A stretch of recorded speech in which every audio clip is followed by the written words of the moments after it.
Dear students, welcome to the today e-lecture of marketing management. In this e-lecture, we will discuss market research and forecasting. This topic is important from your examination point of view. First of all, we will discuss what is the meaning of market research.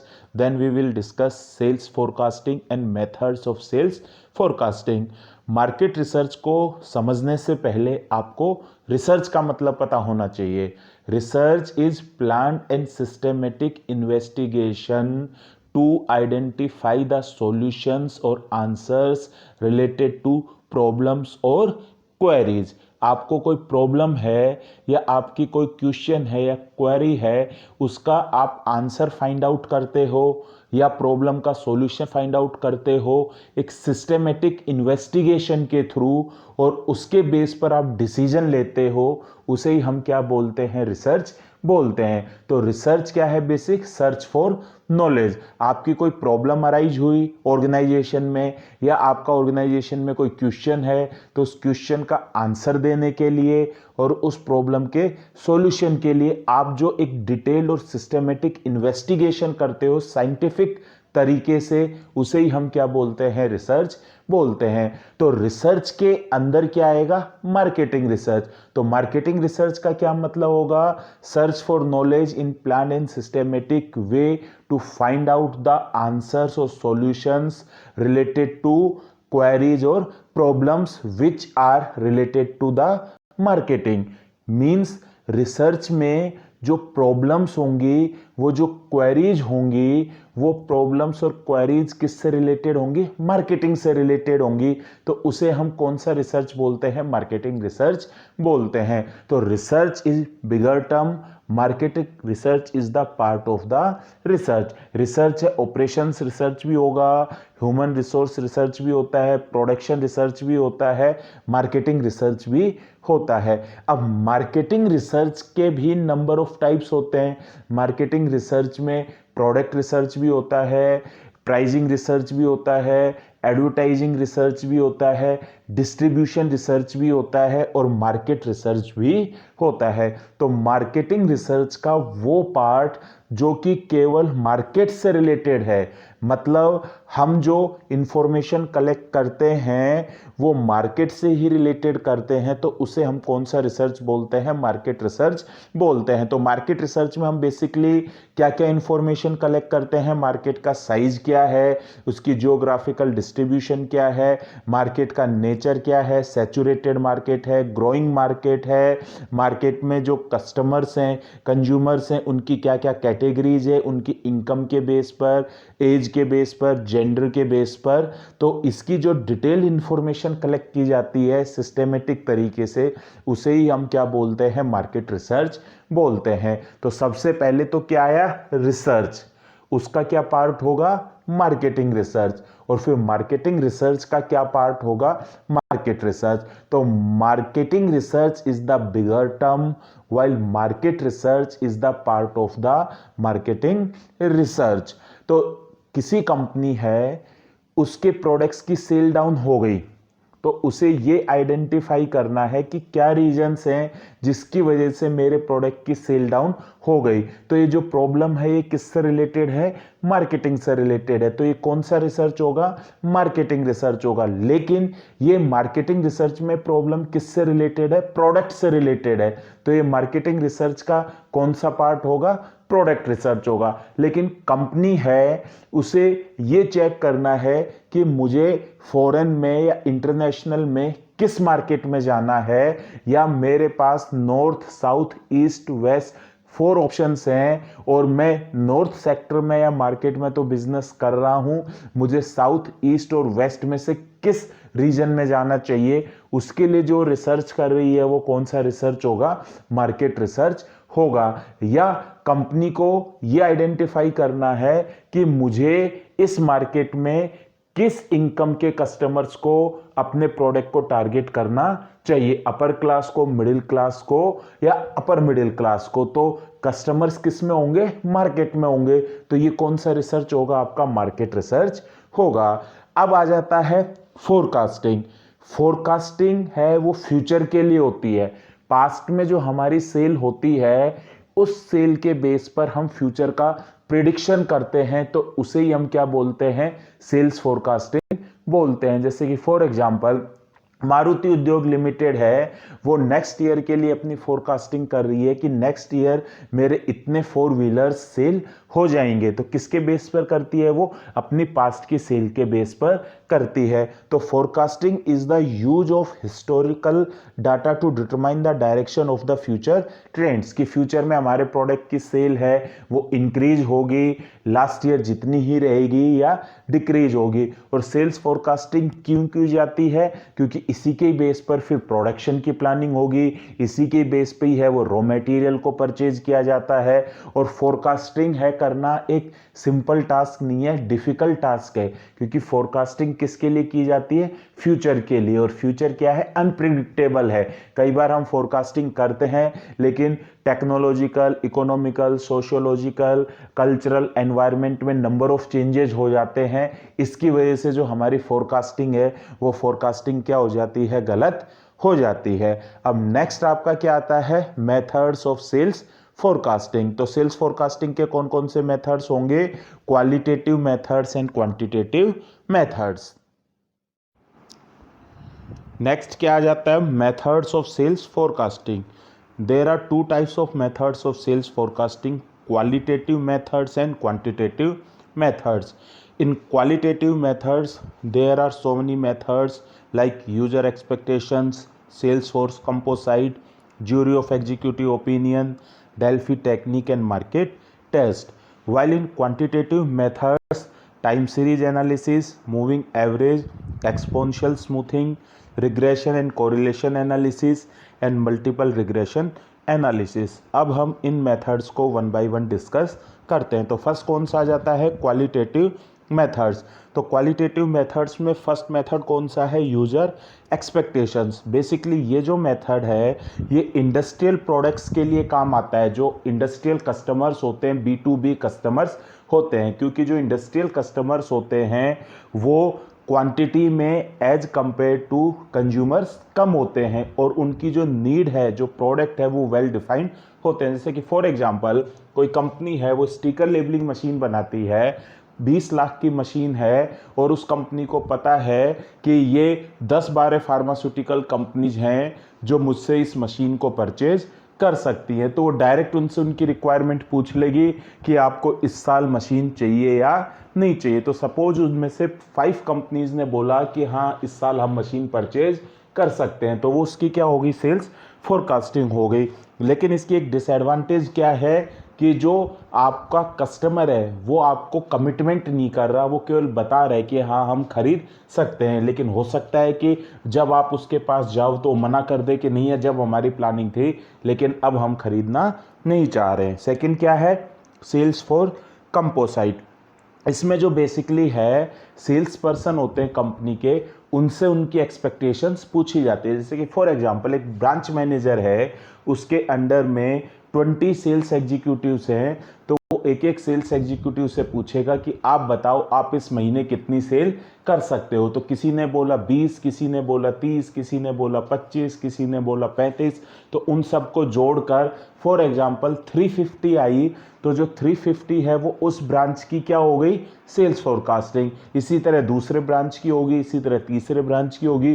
तो total उस company की 20 branches हैं, तो सब branches को हम जोड़ लेंगे तो उस कंपनी की क्या निकल आएगी, सेल्स फोरकास्टिंग निकल आती है। तो इसकी भी डिसएडवांटेज क्या है कि सेल्स फोर्स है वो, क्योंकि उसको बताना पड़ रहा है, तो कई बार वो सोचता है कि अगर हम अभी कम बता देंगे तो हो सकता है कि अभी से हमारे पीछे ब्रांच मैनेजर का प्रेशर आ जाए, तो अभी से ही वो अपनी जानबूझ के ज़्यादा बता देते हैं कि चलो अभी तो बच जाएंगे, लास्ट में देखेंगे जब कोई बहाना कर देंगे। तो एक्चुअल में तो उसके करने के मन में तो उसका पोटेंशियल था कि मैं 30 कर सकता हूँ, लेकिन वो जानबूझ के कितना बता देगा, 35 बता देगा। जैसे कि फॉर एग्जाम्पल जब बोर्ड के एग्जाम्स होते हैं तो हमारे गार्जियंस हमसे पूछते हैं कि बेटा कितनी % बनाओगे इस बार, तो हमें पता है कि कम बनेगी, लेकिन फिर भी हम ज़्यादा बोल देते हैं कि इस बार तो अभी तो पिताजी की मार से बच जाएंगे या डांट से बच जाएंगे, तो आप बोल देते हो कि भाई 90% आ जाएंगी, जबकि आपको लग रहा है कि मेरी 80 या 85%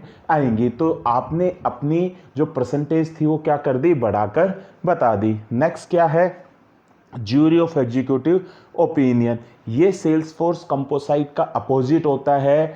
जब आपके पास experience sales person, sales executive होते हैं, आप उनका वर्क देख चुके होते हो, तो ब्रांच मैनेजर है वो अपने इंट्यूशन से, अपने एक्सपीरियंस से खुद डिसाइड करता है कि आपके अंडर में अगर 20 सेल्स एग्जीक्यूटिव है तो भैया ए है ये इतनी कर सकता है, बी है इतनी कर सकता है, सी है इतनी कर सकता है सेल, तो उन सबको जोड़ लेंगे तो उस ब्रांच की क्या निकल आती है, सेल्स फोरकास्टिंग निकल आती है। तो ये मेथड है, ये जो टॉप मैनेजमेंट है, जैसे कि एग्जीक्यूटिव है उनकी असिस्टेंट मैनेजर निकालेगा, असिस्टेंट मैनेजर्स की है फोरकास्टिंग है, ब्रांच मैनेजर करेगा, ब्रांच मैनेजर की रीजनल मैनेजर करता है, तो ये क्या हो जाती है, सेल्स फोर्स कंपोसाइट के अपोजिट हो जाती है। नेक्स्ट क्या है, डेल्फी टेक्निक। ये भी ज्यूरी ऑफ एग्जीक्यूटिव ओपिनियन जैसे ही है, लेकिन इसमें एक डिफरेंस ये है कि इसमें हम फोरकास्टिंग के लिए अलग अलग फील्ड से एक्सपर्ट को बुलाते हैं। जैसे कि फॉर एग्जांपल कोई ऑटोमोबाइल कंपनी है, वो अपनी इस साल की फोरकास्टिंग करना चाहती है,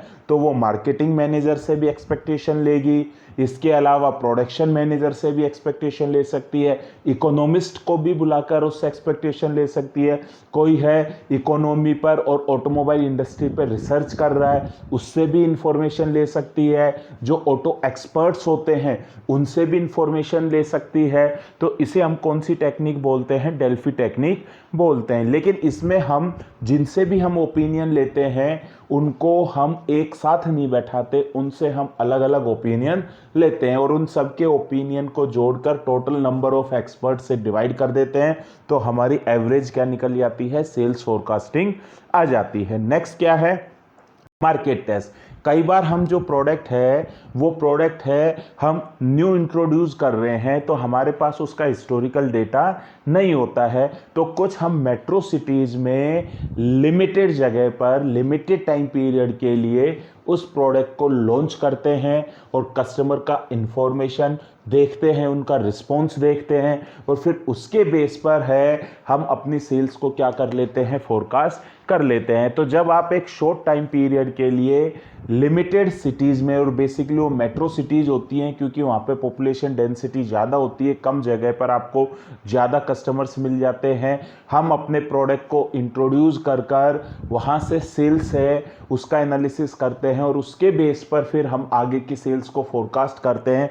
तो इसे हम कौन सा मेथड बोलते हैं, मार्केट टेस्ट बोलते हैं। अब नेक्स्ट और सेकंड मेथड्स कौन से आ जाएंगे, क्वांटिटेटिव मेथड्स आ जाएंगे। तो आपके सिलेबस में कोई मार्केटिंग में न्यूमेरिकल क्वेश्चन नहीं आएगा, तो हमें केवल क्वांटिटेटिव मेथड्स के नेम्स पढ़ने हैं, उनके मैथमेटिकल इक्वेशंस को आगे ड्राइव नहीं करना। तो फर्स्ट क्या है, टाइम सीरीज एनालिसिस। बेसिकली जो फोरकास्टिंग होती है ये शॉर्ट टर्म के लिए भी, शॉर्ट रन के लिए भी होती है और लॉन्ग रन के लिए भी होती है। तो जो टाइम सीरीज एनालिसिस है ये बेसिकली लॉन्ग रन की फोरकास्टिंग के काम आता है, जो कि 10 साल या उससे ज़्यादा की होती हैं। तो जब 10 साल या उससे ज़्यादा की हम फोरकास्टिंग करते हैं तो बेसिकली सेल्स में जो वेरिएशंस है वो 4 वेरिएबल्स की वजह से आ सकता है। हम इन 4 वेरिएबल्स को मेजर करते हैं और इसके बेस पर हम सेल्स की क्या करते हैं, फोरकास्टिंग करते हैं। तो ये वेरिएशंस कौन कौन से हैं, पहला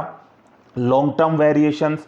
भाई 10 साल का टाइम है तो 10 साल में आपने कंज्यूमर बिहेवियर में पढ़ा हुआ है, कस्टमर है, कंज्यूमर बिहेवियर है वो डायनेमिक है, टाइम के साथ साथ क्या हो जाता है, चेंज हो जाता है। तो 10 साल बाद कस्टमर की नीड्स और वांट्स क्या हो सकती हैं, चेंज हो सकती है। Second, cyclical variation. 10 साल में इकोनॉमी है वो डिप्रेशन में भी जा सकती है, ग्रोथ में भी जा सकती है, प्रोस्पेरिटी में भी जा सकती है, रिकवरी में भी आ सकती है, तो इस वजह से भी आपकी फोरकास्टिंग पर इम्पैक्ट होगा। सीजनल वेरिएशंस, अगर आपका प्रोडक्ट है सीजनल है तो सीजन में तो है ज़्यादा सेल होगी और ऑफ सीजन में कम सेल होगी। और लास्ट क्या है, आई, इरेगुलर या unexpected changes in the environment. आने वाले 10 साल में बाढ़ आ सकती है, भूकंप आ सकता है, सिविल वॉर हो सकती है।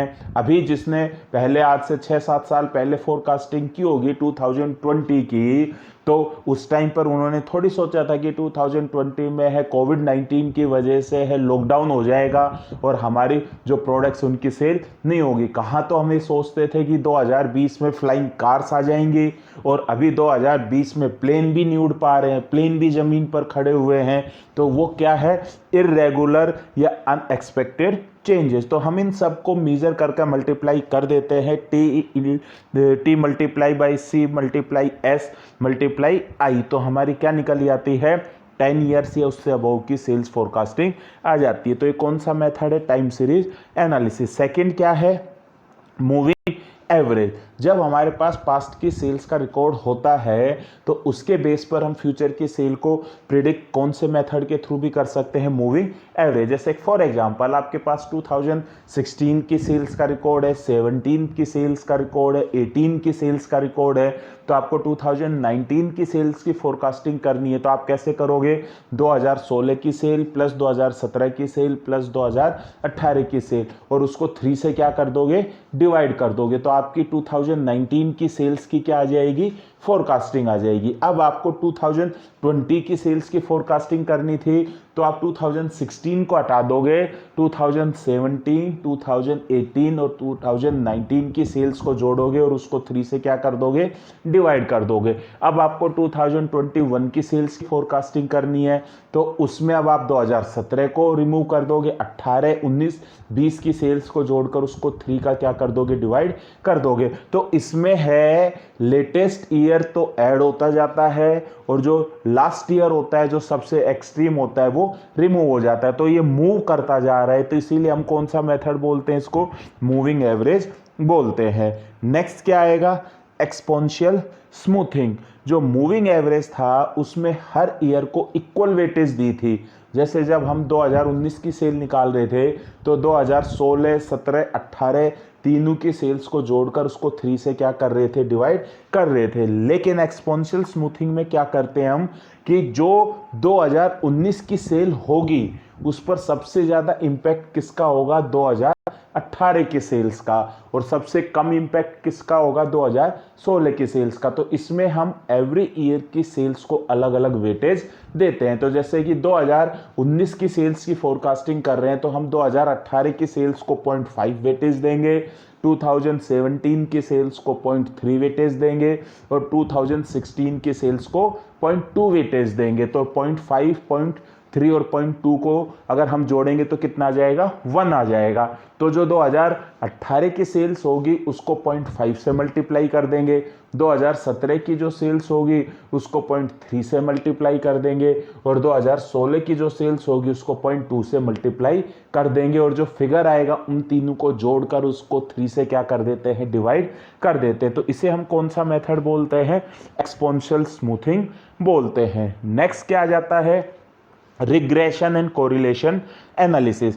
बेसिकली मूविंग एवरेज और एक्सपोनेंशियल स्मूथिंग मेथड तब यूज किए जाते हैं जब हम प्रोडक्ट में कोई चेंज नहीं करते, उनकी प्राइसिंग में कोई बहुत ज़्यादा चेंज नहीं करते, एडवर्टाइजिंग में बहुत ज़्यादा चेंज नहीं करते। लेकिन कई बार हम है प्रोडक्ट की लुकिंग चेंज कर देते हैं, डिज़ाइन चेंज कर देते हैं, फीचर्स चेंज कर देते हैं, प्राइसिंग चेंज कर देते हैं, एडवर्टाइजिंग चेंज कर देते हैं, तो उससे भी हमारी सेल्स पर क्या पड़ता है, इम्पैक्ट पड़ता है। तो उसके लिए जो एनालिसिस किया जाता है वो कौन सा किया जाता है, रिग्रेशन एंड कोरिलेशन एनालिसिस किया जाता है। तो बेसिकली जो रिग्रेशन और कोरिलेशन एनालिसिस है इसमें 2 वेरिएबल्स होते हैं, एक डिपेंडेंट वेरिएबल और एक इंडिपेंडेंट वेरिएबल। इंडिपेंडेंट वेरिएबल वो वेरिएबल होता है जिसकी वैल्यू है किसी दूसरे पर डिपेंड नहीं करती और डिपेंडेंट वेरिएबल वो वेरिएबल होता है जिसकी वैल्यू है इंडिपेंडेंट वेरिएबल के ऊपर डिपेंड करती है। जैसे कि फॉर एग्जांपल है, कंपनी है अपने प्रोडक्ट की प्राइस चेंज कर रही है तो वो देख रही है कि प्राइस को चेंज करने पर फ्यूचर में सेल्स पर क्या इंपैक्ट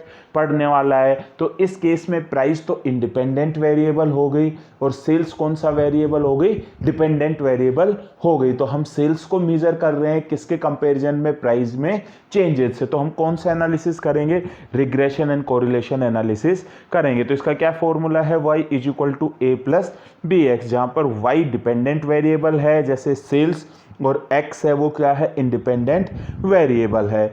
नेक्स्ट कौन सा आ जाएगा आपका, मल्टीपल रिग्रेशन एनालिसिस।